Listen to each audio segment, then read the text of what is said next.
নমস্কার। আপনি শুনছেন এই সময় গোল্ড, গল্প গোহ, দ্বিতীয় ও শেষ পর্ব। লেখা অবনীন্দ্রনাথ ঠাকুর, পাঠ সৌনক সান্যাল। গোহ সেই বীরনগরে কমলাবতীর ঘরে মানুষ হতে লাগলেন। কমলাবতী গোহকে ব্রাহ্মণের ছেলের মতো নানা শাস্ত্রে পণ্ডিত করতে চেষ্টা করতেন, কিন্তু বীরের সন্তান গোহের লেখাপড়া পছন্দ হতো না। তিনি বনে বনে, পাহাড়ে পাহাড়ে, কোনোদিন ভিলদের সঙ্গে, কোনোদিন ভিল বালকের মতো, কোনোদিন বা সেই রাজপুত বীরেদের সঙ্গে রাজার মতো, কখনো ঘোড়ায় চড়ে মরুভূমির ওপর সিংহ শিকার করে, কখনো বা জাল ঘাড়ে বনে বনে হরিণের সন্ধানে ঘুরে বেড়াতেন।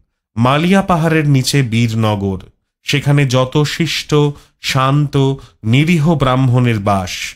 আর পাহাড়ের উপরে যেখানে বাঘ ডেকে বেড়ায়, হরিণ চড়ে বেড়ায়, যেখানে অন্ধকারের সাপের গর্জন, দিবারাত্রি ঝর্ণার ঝরঝর, আশ্চর্য আশ্চর্য ফুলের গন্ধ, প্রকাণ্ড প্রকাণ্ড বনের ছায়া, সেখানে সেই সকল অন্ধকার বনে বনে ভীলরাজ মাণ্ডলিক সাপের মতো কালো, বাঘের মতো জোরালো, সিংহের মতো তেজস্বী, অথচ ছোট একটি ছেলের মতো সত্যবাদী, বিশ্বাসী, সরল প্রাণ ভিলের দল নিয়ে রাজত্ব করতেন। গোহ একদিন সেই সকল ভিল বালকের সঙ্গে ভিল রাজত্বে ঘোড়ায় চড়ে উপস্থিত হলেন। সেখানে বল্লম হাতে বাঘের ছাল পরা হাজার হাজার ভিল বালক ঘোড়ায় চড়া সেই রাজপুত রাজকুমারকে ঘিরে "আমাদের রাজা এসেছে রে, রাজা এসেছে রে" বলে মাদল বাজিয়ে নাচতে নাচতে ঘরে ঘরে ঘুরে বেড়াতে লাগলো। ক্রমে সেই ছেলের পাল গোহকে নিয়ে রাজবাড়িতে উপস্থিত হলো।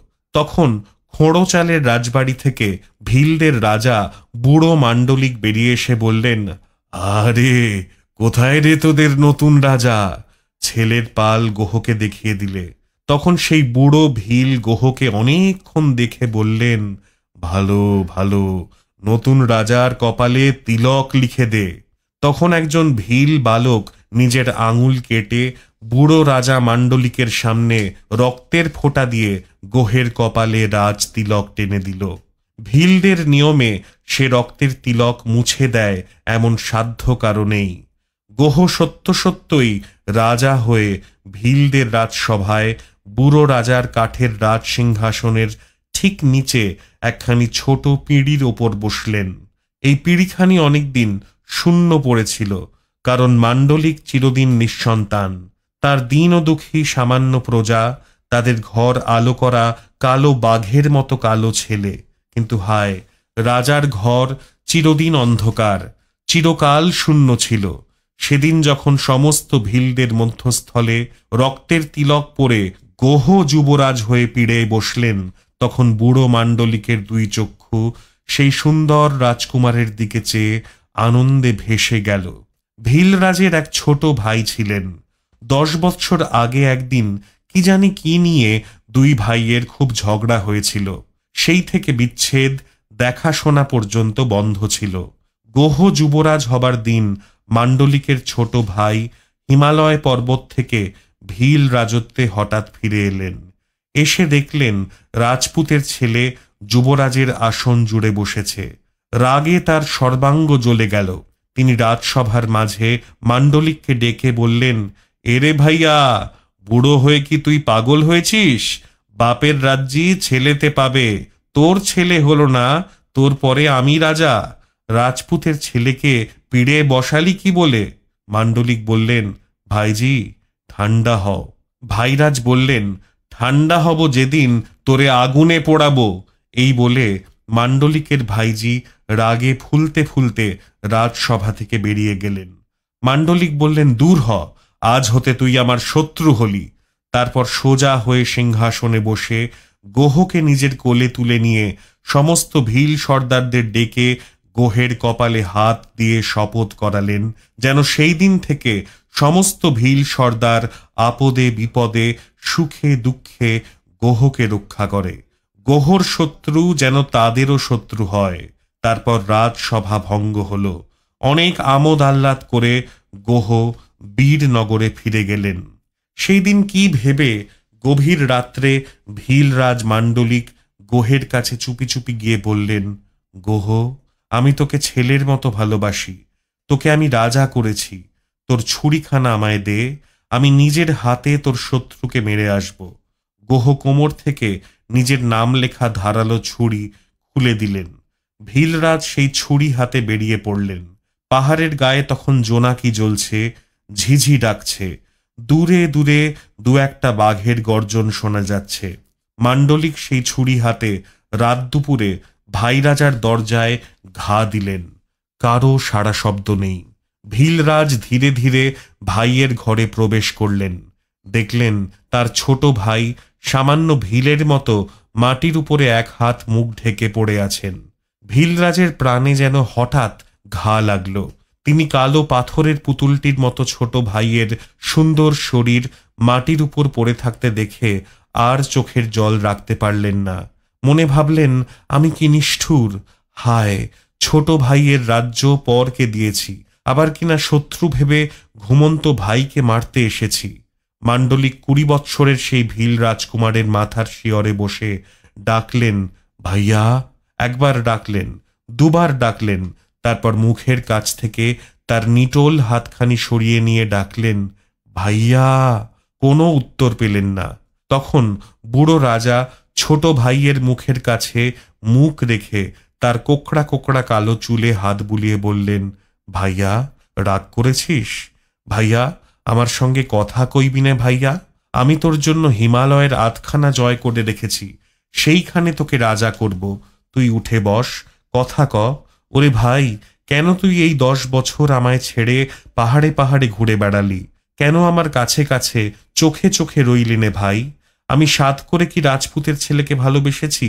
তুই ছেড়ে গেলে আমার যে আর কেউ ছিল না। সে সময় গোহ যে আমার শূন্য ঘর আলো করেছিল। ভাই ওঠ, আমি তোর রাজত্ব কেড়ে নিয়েছি, আবার তোকে শত্রু বলে মারতে এসেছি। এই নে, এই নে এই ছুরিখানা, আমার বুকে বসিয়ে দে, সব গোল মিটে যাক। মান্ডলিক ভাইয়ের হাতে ছুরিখানা জোর করে গুজে দিলেন। ধারালো ছুরি ভাইরাজের মুঠো থেকে খসে পড়ল। বুড়ো রাজা চমকে উঠলেন। ছোট ভাইয়ের গাটা যেন বড়ই ঠান্ডা বোধ হল। কান পেতে শুনলেন, নিঃশ্বাসের শব্দ নেই। তিনি ভাইয়া, ভাইয়া বলে চিৎকার করে উঠলেন। তার সমস্ত রাগ মাটির উপর মরা ভাইকে ছেড়ে রাজসিংহাসনে গোহের ওপরে গিয়ে পড়ল। গোহ যদি না থাকত, তবে তো আজ 10 বৎসর পরে তিনি ছোট ভাইটিকে বুকে ফিরে পেতেন। তবে কি আজ ভীল রাজকুমার রাজ্যহারা হয়ে রাগে দুঃখে বুক ফেটে মারা পড়ত? মান্ডলিক অনেকক্ষণ ধরে ছোট ভাইটির বুকে হাত বুলিয়ে দিলেন। কিন্তু হায়, খাঁচা ফেলে পাখি যেমন উড়ে যায়, তেমনি সেই ভীল বালকের সুন্দর শরীর শূন্য করে প্রাণ পাখি অনেকক্ষণ উড়ে গেছে। মান্ডলিক আর সে ঘরে বসে থাকতে পারলেন না। ছুরি হাতে সদর দরজা খুলে বাইরে দাঁড়ালেন। তার প্রাণ যেন কেঁদে কেঁদে বলতে লাগলো, গোহরে, তুই কি করলি? আমার রাজ্য নিলি, রাজ সিংহাসন নিলি, ভাই ভাই বিচ্ছেদ ঘটালি। গোহ, তুই কি শেষে আমার শত্রু হলি? হঠাৎ পাহাড়ের রাস্তা দিয়ে 2টি ভিলের মেয়ে গলা ধরাধরি করে চলে গেল। একজন বলে গেল, আহা, কি সুন্দর রাজা দেখেছিস ভাই? আর একজন বললে, নতুন রাজা যখন আমার হাত ধরে নাচতে লেগেছিল, তখন তার মুখখানা যেন চাঁদপাড়া দেখলুম। মান্ডলিক নিঃশ্বাস ফেলে ভাবলেন, হায়, এরই মধ্যে আমার প্রজারা বুড়ো রাজাটাকে ছেঁড়া কাপড়ের মতো ছেড়ে ফেলেছে। ভীলরাজের মনে হল যেন পৃথিবীতে তার আর কেউ নেই। তিনি শূন্য মনে পূর্ণিমার প্রকাণ্ড চাঁদখানার দিকে চেয়ে রইলেন। সেই সময় কালো ঘোড়ায় চড়ে 2 জন রাজপুত ভীলরাজের সামনে দিয়ে চলে গেল। একজন বললে, ভাই, রাজকুমার আজ শুভ দিনে ভীল রাজত্বের সিংহাসনে না বসে সকলের সামনে যুবরাজের আসনে বসে রইলেন কেন? অন্যজন বললে, গোহ প্রতিজ্ঞা করেছেন, যতদিন বুড়ো রাজা বেঁচে থাকবেন ততদিন তিনি যুবরাজের মতো তার পায়ের কাছে বসবেন। মান্ডলিকের প্রাণ যেন আনন্দে পরিপূর্ণ হল। তিনি হাসি মুখে মনে মনে বললেন, ধন্য, ধন্য গোহ, ধন্য তার ভালোবাসা।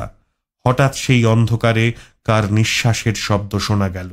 মান্ডলিক ফিরে দেখলেন ছোট ভাইয়ের প্রকাণ্ড শিকারী কুকুরটা নিঃশব্দে অন্ধকারে দীর্ঘ নিঃশ্বাস ফেলছে। বুক যেন তার ফেটে গেল। তিনি ভাই রে বলে পাহাড়ের ওপর আছাড় খেয়ে পড়লেন। পাথরের গায়ে লেগে গোহের সেই ছুরি শিকারী কুকুরের দাঁতের মতো ভীলরাজের বুকে সজোরে বিঁধে গেল। পাহাড়ে পাহাড়ে শিয়ালের পাল চিৎকার করে উঠল, হায় হায় হায়।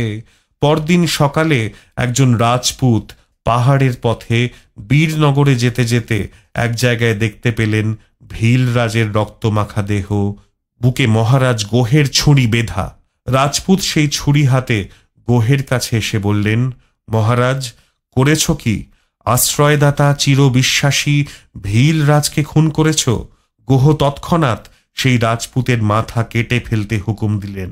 তারপর সেই রক্তমাখা ছুরি কোমরে গুজে 2 হাতে চোখের জল মুছে ভাই রাজার সঙ্গে প্রাণের চেয়ে প্রিয় মান্ডলিককে চিতার আগুনে তুলে দিয়ে সূর্যবংশের রাজপুত্র গোহ ভীলরাজের রাজসিংহাসনে বসে রাজত্ব করতে লাগলেন।